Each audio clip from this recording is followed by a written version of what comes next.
Hey, it's Carol McWilliams at carolmcwilliams.com, and let me ask you, do you ever feel as a woman that you are depleted, run down, you've stretched too thin, you're not really feeling that vitality and joy and love of life? Are you feeling numb at times and just feel like, God, there's got to be more to how I feel than just how I'm getting through my days?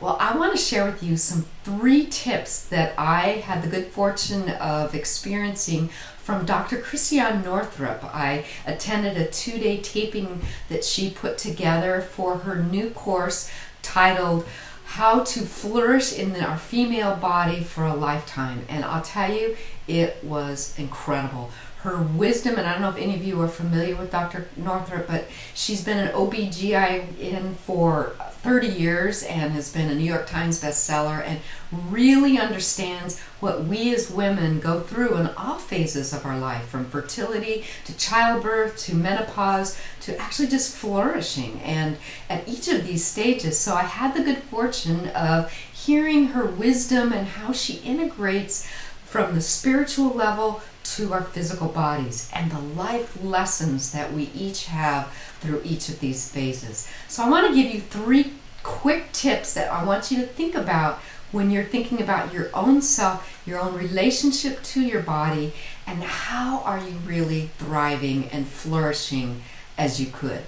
So the first theme that is just really touches one that I've seen so much, not only in my own life, but in the lives of the women that I work with, is stop being a victim. Take back your power to really nourish and take care of yourself. And I find so many of us feel guilty or shame or maybe don't feel good enough or whatever our internal pattern is and mindset around taking care of ourselves. We sabotage and we don't do it. And I'll tell you, if we don't take care of ourselves first, we really can't give the energy and the vibrancy and what we're here to give to the people in our lives. So the first step is really reprogramming that pattern to let go of the guilt and being victimized by how overworked we are, how many demands, how full our plate is, and to take charge and take back our power in to nourish ourselves. So that's number 1. Number 2 is that she says often as we age as women, we cut ourselves off from the neck up. In other words, we cut off from all the aspects of the energy and feeling good, the pleasurable sensations and feelings that we as women really need to have in order to flourish. And it isn't just the sexual nature or our erotic natures, but it's really feeling the fullness of life and the pleasure, whether it be seeing something beautiful in nature or if it's really having an experience or pleasuring ourselves or whatever it might be, but to really begin to integrate much more thoroughly all of our being rather than just live from here up. And honestly, I've been guilty of this at times in my life, that I've been so focused and much more into my masculine energy of striving and succeeding in projects instead of owning and acknowledging and balancing the feminine nature. She has a great concept that she says, we flourish to the degree that we can balance our male and female energies within us. And that includes all aspects of our lives.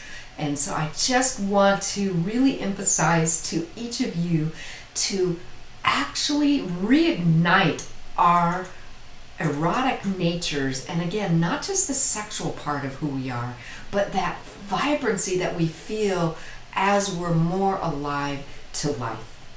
And the third area, which is a big theme of hers and runs throughout everything that she does, is how to really flourish with having in place certain habits of how we live our lives. And she talks about 9 different areas, whether it be get enough sunshine, whether eat nourishing foods, self-care, having a community of people that are close to us that we get nourished from, having, thoughtful, spiritual time to ourselves, and dancing through life, and exercise and moving our bodies in a way that's pleasurable and that we love to do, that we look forward to, rather than punishing ourselves. And just different ways that we can come alive in all these different aspects will make such a difference. And you may be asking yourself, okay, Carol, I hear these 3 areas, but really, is that going to make a difference in how much joy I feel in life, and how much I really feel like life is just has that sparkle to it? And I'm telling you that absolutely it will make a difference. You're going to feel more joy. You're going to feel more happiness. You're going to have that vitality that can get you through the day. You're going to start to notice shifts and changes as you begin to change the mindset and the patterns that don't serve you, which is being a victim, not nourishing yourself, and also not having in place habits that create a flourishing life. And I just want to acknowledge you and also empower and inspire you to start taking care of yourself, to start really loving yourself by incorporating simple little habits that will make a difference. And some of this may be just old hat to you and you say you already know this, but honestly, common sense is not common practice. So the more we can practice how we care for ourselves, how we nourish ourselves, the more that we will love others, love life, and have that quality of life that will just be exuberant. So for more tips on how you can have a radiant, flourishing, wonderful life, you can head on over to carolmcwilliams.com, and there I give weekly tips and practical suggestions on how to really be on that path where you live your fullest and really live young, live passionately, and live with heart. Take care.